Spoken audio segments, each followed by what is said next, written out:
May 4th, 2025. This is the very first garden that my nephew Jonathan and I built in 2014 when we took our permaculture course up at our eco-village on Baldy Mountain. So it started out as just a square 2x4 frame that had styrofoam underneath it. It floated in one year. We just kind of held on to it. So what we did is we put down a garden fabric. We punched holes through the styrofoam using a PVC pipe. And we stuffed plants through that hole and then put other ones just on top of it. So I call this my chop and drop garden. So whatever I'm pulling out weeds out of anything else, I throw them in here. When we're pulling up weeds from the bottom of the lake, I throw them in here. So we've got a willow tree that showed up a few years ago.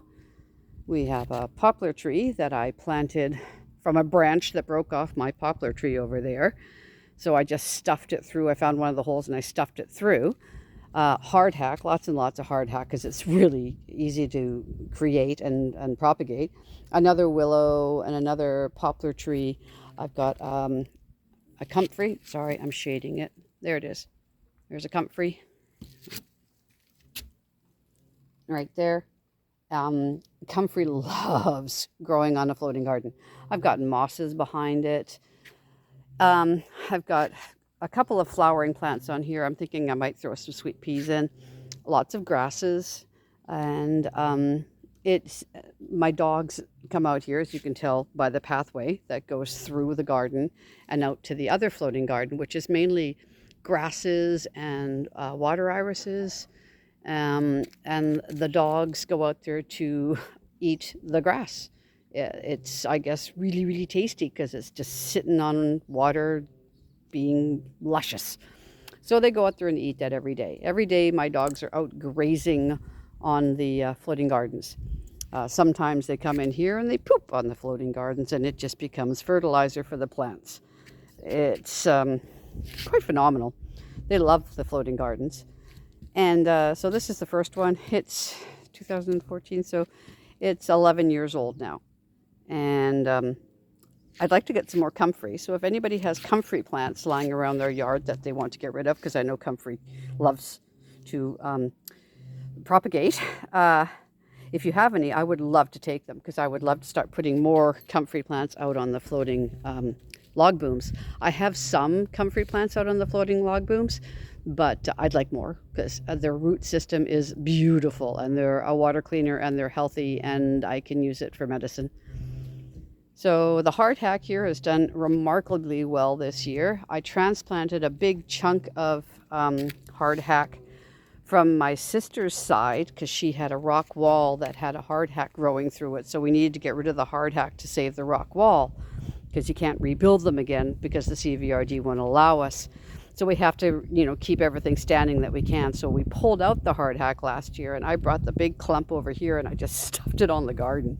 And yay, it's alive. So building one of these is really, really simple. And the benefits of this is that the water that's underneath is so crystal clear.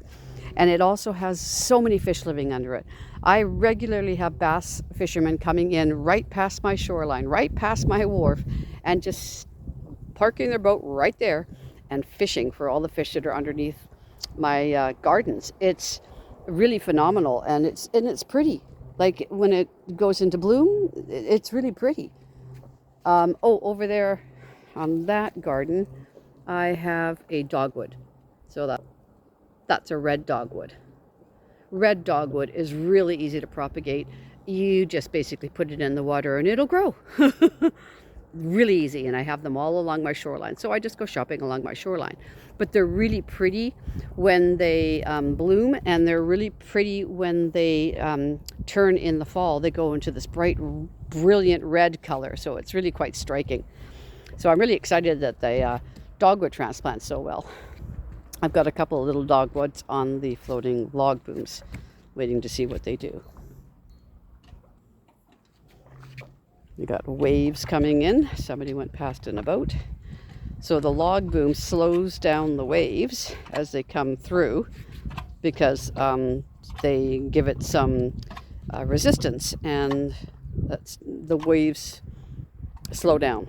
So it's kind of my protection from the waves, and it also gives me a protected swimming area for the grandchildren. I have a little cedar tree that I've been nurturing growing on the end of the wharf here. See its root? That's the root from the cedar tree, or possibly the grass that is growing right next to it. That is attracting the algae, as you can see, stuck to it, and it's feeding itself with that. Cool, huh? This whole thing is just a symbiotic system. Everything survives off of everything else.